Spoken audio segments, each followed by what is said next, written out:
dans cette partie, on va apprendre à apprendre.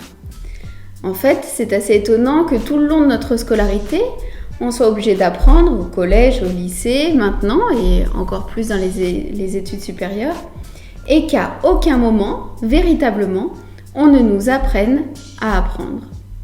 Donc, apprendre à apprendre, c'est très intéressant. Ça va permettre d'arriver à booster la manière dont tu apprends et booster tes résultats. Le problème, souvent, c'est que quand on est un bon élève, souvent, on apprend de manière assez instinctive, on apprend avec facilité. Et il arrive à un moment, notamment quand on arrive en prépa, où on peut se retrouver bloqué, puisque comme on a toujours eu des facilités, on ne sait pas vraiment quelles sont les techniques et quelles sont les méthodes pour apprendre. Donc aujourd'hui, c'est ce qu'on va voir dans cette partie. Dans un premier temps, je vais te proposer de bien réfléchir sur la manière dont on apprend. Dans la vie, il y a deux types d'efforts, l'effort plaisir et l'effort contrainte. Attention, je ne te dis pas qu'il ne faut pas du tout d'effort contrainte, je ne te dis pas qu'il ne faut pas du tout se forcer à faire les choses. Au contraire, c'est justement l'aptitude que tu vas avoir à te forcer à faire des choses plus ou moins agréables qui va faire que tu vas être enclin à dépasser tes propres limites, à sortir de ta zone de confort.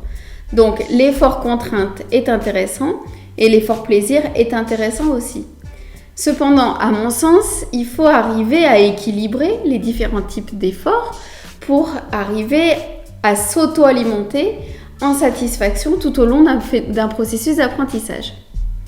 Donc, l'effort plaisir, c'est le plaisir qu'on ressent quand on se dépasse soi-même, quand on va au-delà de ses limites. Et c'est un plaisir qui va être axé sur l'amour de ce qu'on fait. C'est exactement ce sur quoi je t'ai demandé de travailler concernant ta motivation, c'est-à-dire quelles sont les choses qui te motivent et quelles sont les choses que tu aimes pour arriver à déterminer quelles vont être les sources de plaisir, satisfaction, d'effort plaisir. Il y a aussi l'effort contrainte. Donc l'effort contrainte, c'est quand on se force à faire quelque chose. C'est souvent quelque chose qu'on fait quand on a peur. On a peur de ne pas y arriver, on a peur de ne pas être motivé. Donc le moteur, contrairement à l'effort plaisir où le moteur c'est l'amour, le moteur ici va être la peur. Et ça peut vite se transformer en effort négatif, c'est-à-dire en effort qui va sécréter en toi de l'anxiété, tu vas être amené à mettre en place un phénomène de défense ou de fuite en avant.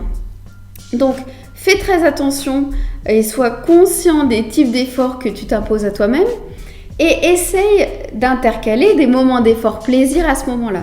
C'est-à-dire en tournant tes pensées de manière positive, en te disant oh, c'est vraiment génial, je vais travailler sur ce cours d'histoire, ça va me permettre de comprendre toute la dynamique de cette partie du XXe siècle, c'est fascinant.